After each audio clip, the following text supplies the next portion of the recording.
kekal selamanya. Shalom Bapak Saudara sekalian. Pertama-tama saya mengucapkan terima kasih untuk setiap kesempatan yang diberikan oleh Gembala dan juga oleh pengurus doa. Sehingga saya dapat menyampaikan kebenaran firman Tuhan pada malam hari ini.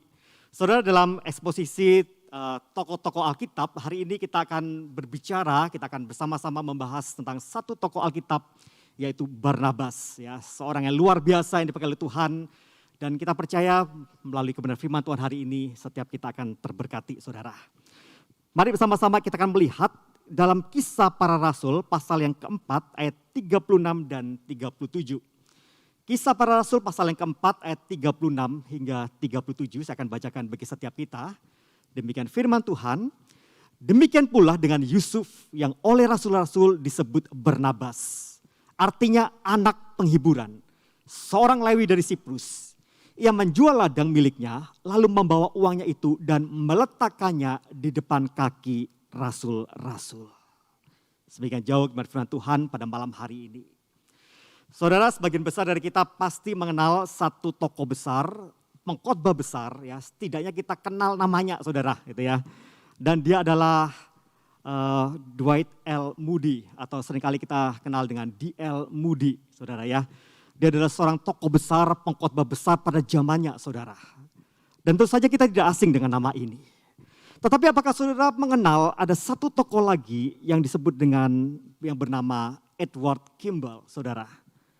Dan ketika saya sebutkan nama Edward Kimball, mungkin kita geleng-geleng kepala, kita nggak tahu siapa orang ini. Tapi saya mau katakan bagi setiap kita bahwa Edward Kimball adalah satu tokoh, dia adalah guru sekolah minggu dari D.L. Moody. Dan dialah yang berjasa membawa D.L. Moody dapat mengenal Kristus dalam hidupnya, saudara. Dan sebabnya saudara kita banyak mengenal nama-nama besar, ya, tokoh-tokoh besar saudara di dunia. Baik itu tokoh-tokoh rohani maupun juga tokoh-tokoh sekuler di dunia. Namun kita tahu bahwa sesungguhnya di balik nama tokoh-tokoh besar itu, saudara, ada satu atau beberapa nama yang sebenarnya kita tidak mengenalnya. Tetapi mereka sangat berjasa bagi kesuksesan dan kebesaran tokoh-tokoh itu. Demikian juga saudara, kalau kita mulai membandingkan antara dua nama ini. Yang pertama adalah Martin Luther dan kedua adalah Philip Melanchthon, saudara. Saudara, dari dua tokoh ini mana yang paling saudara kenal? Dan saya percaya sebagian besar atau mungkin semua gitu ya, dari setiap kita setuju bahwa kita sangat mengenal Martin Luther. Tapi kita tidak terlalu mengenal siapa Philip Melanchthon ini, saudara. Tetapi kalau kita tahu bahwa sebenarnya, saudara, maka kalau kita bisa melihat bahwa Philip Melanchthon sangat berjasa bagi apa? Bagi seorang Martin Luther, bagaimana Martin Luther itu kemudian membangun pemahaman teologinya ya, dari pengajaran-pengajaran seorang Philip Melanchthon. Dan demikian juga kalau kita membandingkan antara dua tokoh ini. Yang pertama adalah Rasul Paulus dan yang kedua adalah Barnabas. Maka tentu saja kita juga akan katakan bahwa kita lebih mengenal seorang Rasul Paulus ketimbang seorang Barnabas. Dan saya percaya bahwa itu menjadi satu hal yang wajar bagi setiap kita, saudara. Itulah sebabnya saya katakan nama-nama seperti Edward Kimball, Philip Melanchthon, Barnabas. Saya percaya itu menjadi satu nama-nama yang mewakili begitu banyak orang di dunia ini. Yang mungkin kurang kita kenal, saudara. Namun sebenarnya Tuhan bisa memakai nama-nama ini.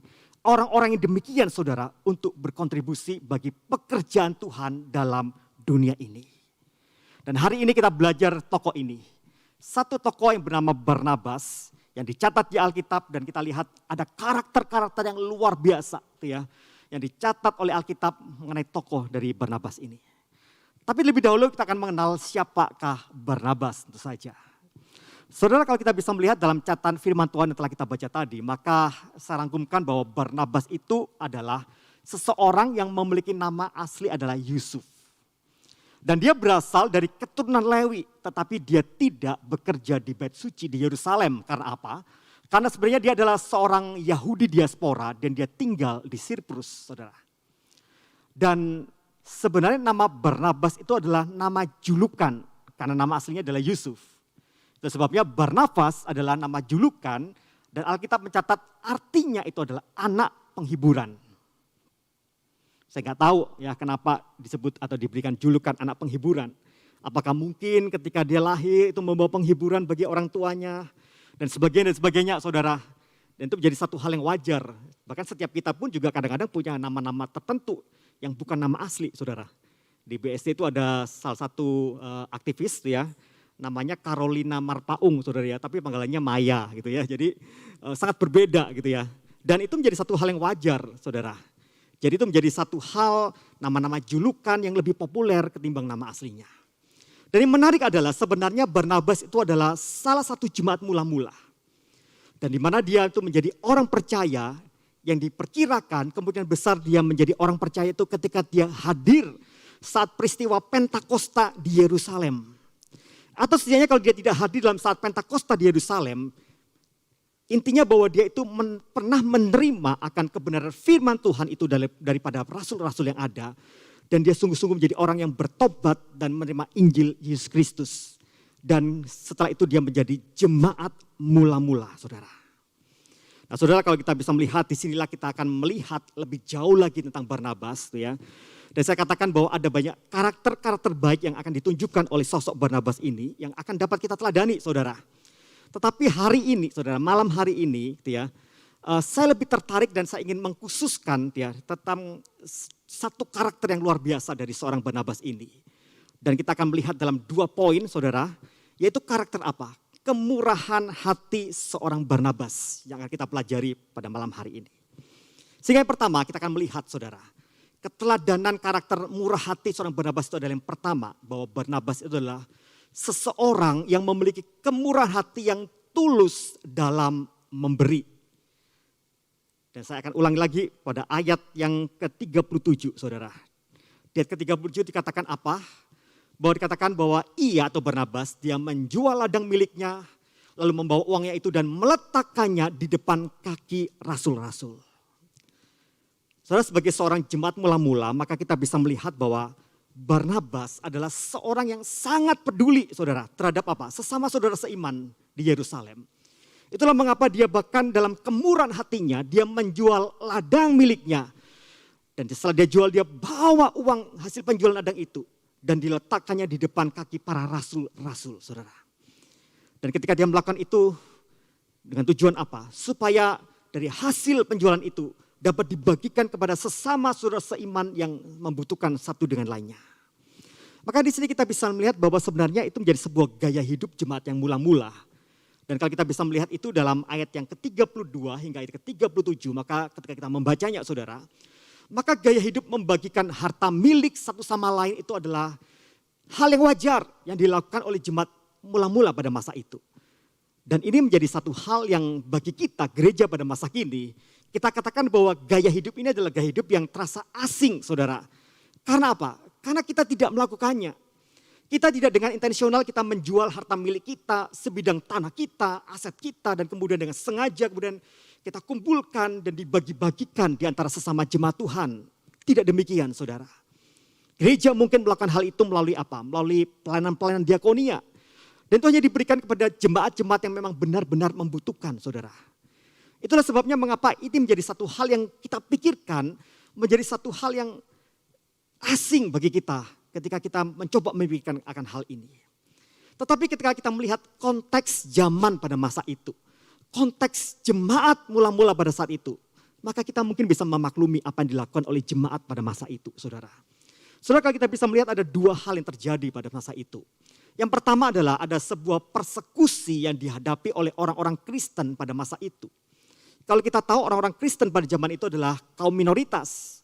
Bahkan oleh kalangan Yahudi Yudaisme, orang-orang Kristen itu dianggap sebagai apa? Salah satu sekte sempalan yang sesat, saudara. Dan itu membawa begitu banyak orang-orang percaya mendapatkan tekanan-tekanan dari kelompok-kelompok orang Yudaisme ini. Dan bahkan kalau kita bisa tahu bahwa Alkitab mencatat ada satu korban yang meninggal, yaitu seorang Stefanus yang mati dirajam oleh batu. Dan persekusi itu terjadi di tengah-tengah jemaat Tuhan pada masa itu, saudara. Dan bukan hanya persekusi yang dilakukan oleh orang-orang Yahudi pada masa itu, tetapi juga diperparah dengan apa? Ada penjajahan Romawi yang menindas setiap orang-orang Yahudi pada masa itu. Sehingga membuat mereka menjadi miskin, membuat mereka menjadi begitu banyak mengalami masalah-masalah dalam kehidupan ekonomi mereka. Dan hal-hal inilah yang membuat mereka harus bersatu. Dan mereka harus dalam kesatuan itu mereka harus menolong satu dengan lainnya. Sehingga mereka dapat survive di tengah begitu banyak masalah-masalah yang dihadapi oleh mereka. Nah disinilah kita bisa melihat bahwa Barnabas, dia mengambil inisiatif dengan cara apa? Dia jual ladangnya dan dia dengan segala kemurahan hatinya, dia mempersembahkan itu kepada Tuhan untuk dibagi-bagikan bagi jemaat-jemaat yang membutuhkan saudara. Saudara, murah hati yang saya maksudkan dalam bagian firman Tuhan ini yang pertama ini saudara. Maka saya katakan bahwa murah hati itu adalah, dalam bahasa Inggrisnya adalah generous saudara. Yaitu sebuah kemurahan hati dalam apa? Memberi sebagian dana atau sebagian harta bagi sesama yang membutuhkan.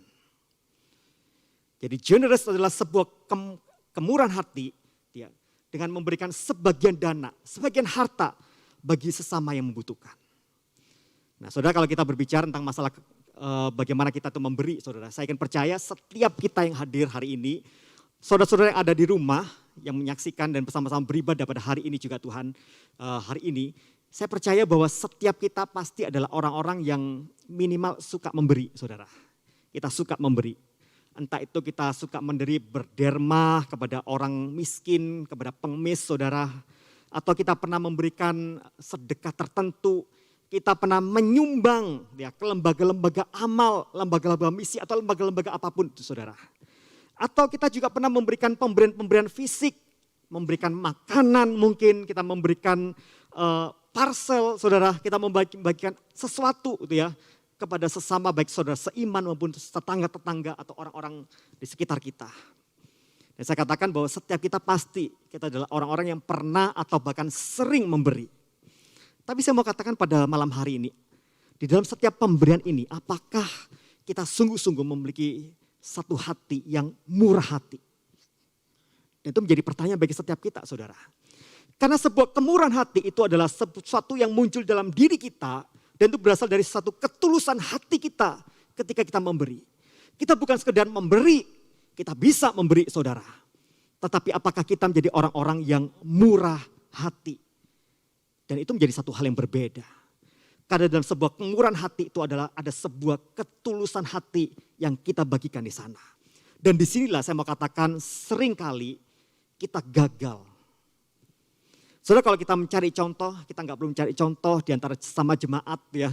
Kita nggak cari contoh di luar sana saudara. Kita bisa melihat contoh kegagalan itu di dalam Alkitab. Dan itu terjadi dalam diri seorang Ananias dan Safira, suami istri saudara, Ananias dan Safira.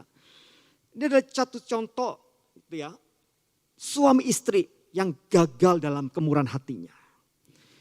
Kalau kita melihat secara kasat mata mungkin apa yang mereka lakukan ketika mereka menjual sejumlah aset dan kemudian mereka membagikan itu kepada para rasul. Saya yakin yang dibagikan itu, yang diberikan di depan kaki para rasul itu tidak sedikit saudara. Saya yakin cukup banyak. Sehingga secara kasat mata saudara kalau kita bisa melihat maka kita bisa mengecap orang itu bahwa Ananias dan Safira adalah seorang yang luar biasa. Adalah seorang yang murah hatinya saudara. Itu secara kasat mata. Tapi saya mau katakan bagi setiap kita saudara. Ketika sebuah kemurahan hati itu kemudian ya, tidak ditunjukkan dalam sebuah ketulusan hati. Dan ada agenda-agenda khusus di balik kemurahan hati yang kita lakukan itu. Maka saya katakan bahwa semua itu menjadi sebuah kemurahan hati yang tidak lagi orisinil. Tidak lagi original. Itu bukan kemurahan hati di sana itu. Karena setiap pemberian-pemberian kita lakukan, kita punya agenda-agenda tertentu. Agenda-agenda khusus. Dan di sanalah tidak ada sebuah ketulusan hati ketika kita memberi. Dan itu bukan sebuah bentuk kemurahan hati. Itulah mengapa saudara, saya mau katakan bahwa setiap kita mungkin bisa memberikan persembahan buat gereja Tuhan. Ketika gereja Tuhan membangun gitu ya. Dan kita memberi ya, luar biasa gitu ya. Kita memberi mungkin ratusan juta atau kita miliaran mungkin kita memberi gitu ya. Saudara, ketika pemberian itu disisipi dengan agenda-agenda tertentu. Supaya kita mungkin menjadi orang yang bisa memamerkan kekayaan kita. Atau agenda-agenda supaya kita itu bisa dipuji oleh orang lain. Agar kita mungkin dapat posisi-posisi privilege tertentu menjadi seperti member VIP di gereja Tuhan. Dan kita mendapatkan pelayanan-pelayanan yang eksklusif saudara. Oleh karena itu adalah orang-orang yang menyumbang dengan nilai-nilai yang sangat besar dan sangat-sangat fantastis. Maka saya katakan bahwa pemberian itu adalah pemberian yang bukan didasarkan pada sebuah kemurahan hati. Karena ada agenda di balik pemberian itu. Tidak ada ketulusan di balik semuanya itu. Tapi saudara, saya tidak pesimis dalam hal ini saudara. Sebab saya percaya saudara, kemurahan hati yang orisinil itu adalah kemurahan hati yang akan dimiliki oleh setiap orang-orang percaya, orang-orang yang ada dalam Kristus. Karena apa? Karena kemurahan hati itu adalah karya Roh Kudus. Dan itu adalah salah satu bentuk buah Roh Kudus dalam kehidupan setiap kita. Jika setiap kita adalah orang-orang yang percaya pada Kristus, dan setiap kita adalah orang-orang yang telah mengalami pemulihan dari Roh Kudus, saudara. Saya percaya setiap kita memiliki satu ini. Buah Roh Kudus, kemurahan hati, saudara. Itulah mengapa juga Tuhan Yesus mengajarkan ketika dalam khotbah di bukit, ya. Tuhan Yesus juga katakan berbahagialah katanya. Orang yang murah hatinya, karena mereka akan beroleh kemurahan. Bukan hanya sebuah pengajaran saudara, bahkan Tuhan Yesus memberikan sebuah perumpamaan yang luar biasa.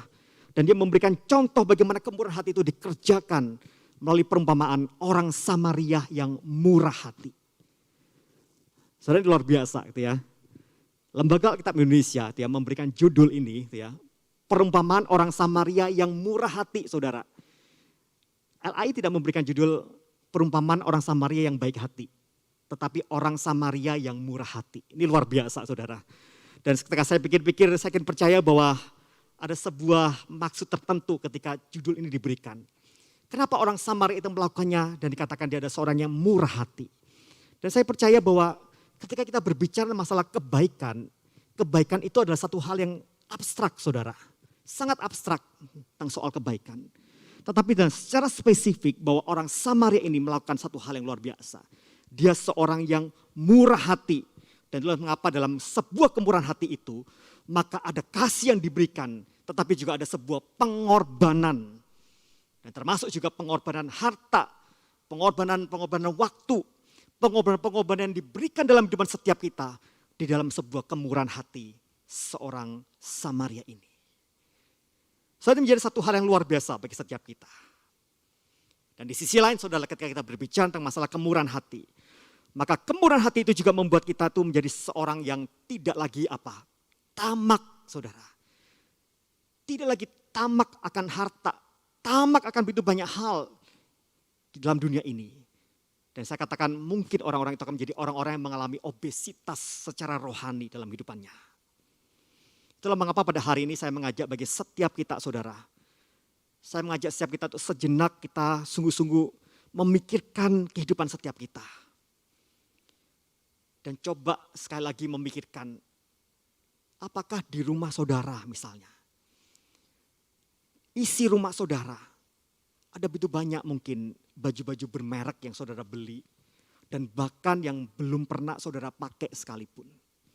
Tapi saudara biarkan itu bertahun-tahun ada dalam lemari pakaian saudara. Atau mungkin saudara seringkali membeli peralatan-peralatan dapur. Dan dengan sengaja kita hanya taruh di satu tempat lemari. Atau mungkin kita simpan di gudang. Dan bahkan saudara peralatan-peralatan itu tidak pernah kita pakai. Bahkan kita punya lebih dari 2, kita punya 3 peralatan itu. Yang sangat mungkin peralatan-peralatan itu tidak akan kita pakai semuanya. Saudara, hari ini saya percaya bahwa ketika saudara memikirkan hal ini, kita mau belajar menjadi seorang yang generous ini saudara. Kita mau belajar sungguh-sungguh supaya kita tidak mengalami obesitas secara rohani dalam kehidupan setiap kita. Sehingga sebagai sebuah proyek rohani dalam kehidupan setiap kita, ketika kita kembali dari tempat ini, kita ada dalam kehidupan kita bisa kembali memikirkan semua barang-barang itu. Saudara, kita bisa membuat sebuah proyek untuk secara pribadi dalam kehidupan setiap kita. Kita bisa mengambil sebagian dari pakaian-pakaian itu, sebagian mungkin dari peralatan-peralatan dapur yang tidak akan pernah kita pakai itu. Dan kita bisa bagikan kepada tetangga-tetangga kita. Kita mungkin bisa memikirkan jemaat-jemaat yang kita pikirkan mungkin mereka lebih membutuhkan akan peralatan-peralatan dapur ini ketimbang saya cuma sekedar menyimpan dan menyimpannya dalam gudang di rumah saya. Dan itu menjadi satu bentuk bagaimana kita belajar untuk mencoba menjadi orang-orang yang memiliki karakter murah hati dalam hidup setiap kita. Saudara, kemurahan hati yang kedua itu yang ditunjukkan dalam keteladanan seorang Barnabas itu adalah bahwa Barnabas adalah seorang yang memiliki kemurahan hati dalam hal apa? Dalam memberi kesempatan kedua. Kalau yang pertama, saudara, kemurahan hati itu kita berbicara tentang seorang yang generous, saudara. Itu ya. Tapi kedua, kemurahan hati itu adalah satu istilah dalam bahasa Inggris itu adalah gracious, saudara. Yaitu satu bentuk kemurahan hati dalam apa? Memberikan pengampunan dan memberikan kesempatan yang kedua bagi seseorang yang telah bersalah itu untuk apa? Memperbaiki dirinya. Dan karakter gracious inilah yang dimiliki oleh seorang Barnabas. Terutama apa? Ketika dia dengan hikmat dari Tuhan, dia mampu menerima seorang Saulus yang sudah bertobat. Dan ketika itu Saulus ingin menggabungkan diri dengan para rasul atau murid-murid Tuhan Yesus yang ada di Yerusalem. So itu dicatat dalam Kisah Para Rasul pasal yang ke-9 ayat ke-26 hingga 27. Saya akan bacakan bagi kita. Demikian firman Tuhan. Setibanya di Yerusalem, Saulus mencoba menggabungkan diri kepada murid-murid. Tetapi semuanya takut kepadanya. Karena mereka tidak dapat percaya bahwa ia juga seorang murid. Tetapi Barnabas menerima dia dan membawanya kepada rasul-rasul. Dan menceritakan kepada mereka bagaimana Saulus melihat Tuhan di tengah jalan. Dan bahwa Tuhan berbicara dengan dia dan bagaimana keberaniannya mengajar di Damsyik dalam nama Yesus. Saudara, kalau kita tahu bahwa kisah pertobatan seorang Saulus itu adalah satu kisah pertobatan yang sangat-sangat fenomenal dan sensasional, itu ya saudara ya. Tapi bukan berarti ketika Saulus sudah bertobat, kemudian setelah itu hidupnya happy ending. Tidak demikian saudara. Kalau kita bisa melihat dalam catatan Alkitab ketika setelah dia bertobat, dia berusaha menggabungkan diri dengan orang-orang percaya di Damsyik, saudara. Bagaimana respon orang percaya? Mereka semua ketakutan, mereka semua penuh dengan kecurigaan terhadap seorang yang bernama Saulus ini. Bukan hanya itu, saudara. Bahkan kelompok-kelompok Yudaisme yang melihat bagaimana seorang Saulus ini kemudian tidak lagi memiliki keyakinan Yudaisme. Dari seorang yang menentang Kristen menjadi seorang Kristen, saudara. Maka mereka berusaha mencoba membunuh Saulus. Bahkan pada malam hari Saulus sampai harus dikeluarkan dari jendela kota, saudara. Melalui keranjang dan dia lari meninggalkan Damsyik. Dia menuju ke Yerusalem. Tapi satu hal yang luar biasa di sana bahwa ketika dia ada di Yerusalem, maka ini menjadi satu respon dari para murid, para rasul yang ada pada saat itu. Dikatakan bahwa tetapi semuanya takut kepadanya. Karena mereka tidak dapat percaya bahwa ia juga seorang murid. Dan saya katakan bahwa ketakutan para murid ini, ketakutan para rasul ini adalah sebuah ketakutan yang sangat wajar, saudara. Tentu saja tidak mudah mempercayai seorang Saulus yang pernah menganiaya jemaat, pernah membunuh, bahkan menyaksikan dan menyetujui ketika seorang Stefanus dirajam batu. Tetapi satu hal yang luar biasa di sini. Karena dikatakan kemudian bahwa tetapi Barnabas menerima dia. Dan itu menjadi satu hal yang luar biasa dalam pemikiran saya. Ketika para murid mereka penuh rasa curiga, mereka takut untuk memberikan kesempatan bagi seorang Saulus untuk menjadi orang yang bersama-sama bergabung dalam pelayanan-pelayanan pengkabaran Injil, saudara. Tetapi seorang Barnabas dalam hikmat daripada Tuhan diberikan kepekaan untuk apa? Menerima Saulus. Dan ini saya katakan inilah karakter gracious. Seorang Barnabas yang mau memberikan kesempatan kedua bagi seorang Saulus. Dan melalui kesempatan yang kedua ini saudara, maka Saulus yang kita kenal juga dengan nama Paulus, saudara. Paulus pada akhirnya melakukan perjalanan misinya. Dan bukan sekedar melakukan perjalanan misinya. Dia menanamkan gereja-gereja Tuhan. Dan dia mencatat surat-surat penggembalaan kepada jemaat-jemaat yang ada di sana.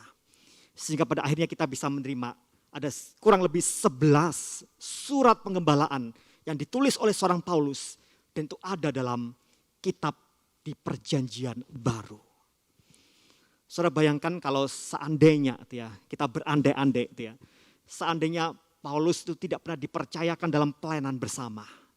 Dan Paulus dibiarkan, saudara. Mungkin meskipun saya percaya dalam kedaulatan Tuhan itu tidak akan mungkin terjadi. Tetapi kalau kita berandai-andai, mungkin kita tidak dapat menikmati 11 kebenaran firman melalui surat-surat Rasul Paulus itu yang dapat menjadi berkat secara rohani dalam kehidupan setiap orang percaya, saudara. Saudara, bukan hanya kepada seorang Saulus, Barnabas itu memberikan kesempatan kedua. Luar biasanya Barnabas juga memberikan kesempatan kedua bagi seorang yang bernama Yohanes Markus, saudara. Yohanes Markus ini bersalah, saudara, karena apa? Karena ketika dia ikut dalam pelayanan bersama Barnabas dan bersama dengan Paulus dalam perjalanan misi yang pertama, dia kemudian di tengah-tengah segala tekanan, di tengah-tengah segala hal yang terjadi dalam hidupnya, dia kemudian melarikan diri, meninggalkan pelayanan itu di tengah jalan, dan kemudian dia kembali ke Yerusalem. Dan itu membuat seorang Rasul Paulus sangat-sangat kecewa terhadap diri seorang Yohanes Markus ini. Sehingga kemudian ketika kesempatan akan perjalanan misi kedua yang akan dilakukan itu, mau dilakukan, kemudian Barnabas ingin mengajak Yohanes Markus, Rasul Paulus dengan mentah-mentah dia menolak untuk mengajak seorang Yohanes Markus. Karena dikatakan bahwa seorang Yohanes Markus adalah seorang yang mudah menyerah dan meninggalkan dengan tidak bertanggung jawab pelayanan di tengah-tengah jalan ketika keadaan semakin sulit. Itulah sebabnya, saudara, yang terjadi kemudian setelah itu ada terjadi perselisihan antara Barnabas dan Paulus. Dan kita tahu dalam perselisihan itu kemudian Barnabas mengajak Markus itu berlayar ke Siprus, tetapi kemudian Rasul Paulus memilih Silas untuk dibawa dalam pelayanannya.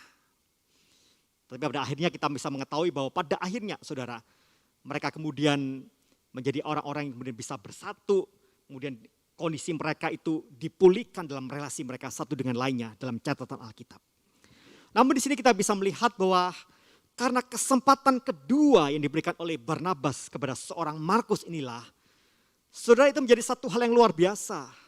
Karena pada akhirnya, saudara, kita bisa membaca kesaksian Injil yang ditulis oleh seorang Markus, saudara. Dan dari tulisan Injil Markus ini, bahkan dia menjadi sumber bagi tulisan-tulisan Injil yang lain. Baik itu Injil Matius maupun Injil Lukas, saudara. Dan saya juga membayangkan bagaimana seandainya Markus tidak diberikan kesempatan yang kedua, maka mungkin kita tidak dapat menikmati Injil Markus. Kita mungkin tidak mendapatkan Injil Matius dan Injil Lukas secara utuh, saudara.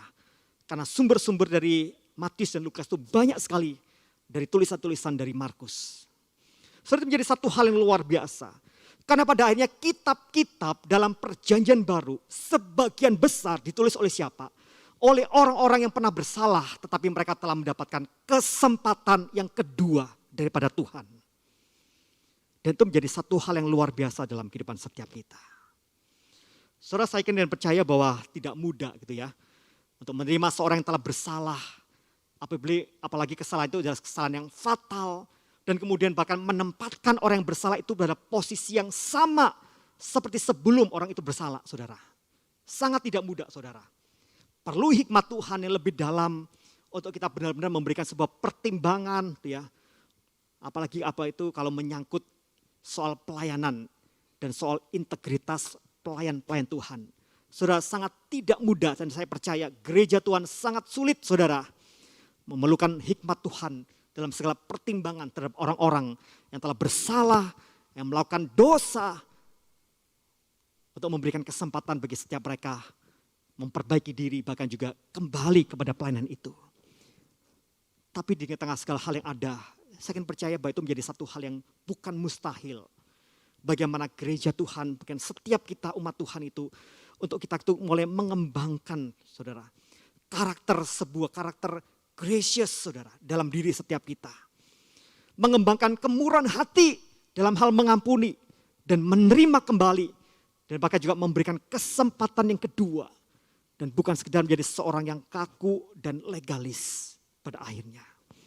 Hari ini kita perlu belajar menjadi orang yang memiliki sebuah karakter gracious itu ada dalam diri setiap kita, saudara. Dan bukankah Allah kita yang kaya dengan pengampunan itu juga telah mengampuni kita daripada dosa, saudara. Itulah mengapa Tuhan Yesus harus mati di atas kayu salib. Agar setiap kita bukan hanya kita diampuni, kita bahkan diterima menjadi anaknya, tetapi juga kita diberikan kesempatan yang kedua agar kita bisa hidup bagi Tuhan, saudara. Dan saya kini percaya bahwa seorang Barnabas sangat-sangat mengenal bagaimana karya Kristus itu telah menjamah dan melawat hidupnya. Itulah mengapa ketika dia melihat akan kebesaran kasih Kristus itu, ketika dia melihat kemurahan hati Allah di dalam diri Yesus Kristus, dia pun menjadi seorang yang penuh dengan murah hati. Bukan hanya dia seorang yang generous, tapi dia juga mengembangkan kemurahan hati dalam bentuk gracious, saudara. Dan saya ingin percaya bahwa itu menjadi satu hal yang juga akan memampukan bagi setiap kita, agar kita pun menjadi orang-orang yang penuh dengan kemurahan hati yang orisinil dalam hidup setiap ini. Bila hari ini, saudara, kita belajar akan dua kemurahan hati ini. Seorang yang generous, seorang gracious, yang melekat dalam diri seorang Barnabas. Tapi bila itu menjadi satu hal yang juga melekat dalam diri setiap kita, pribadi lepas pribadi. Karena kita percaya, kita mampu melakukannya karena Roh Kudus yang telah lebih dahulu bekerja lewat hidup setiap kita. Mari kita bersatu hati, kita akan masuk dalam doa.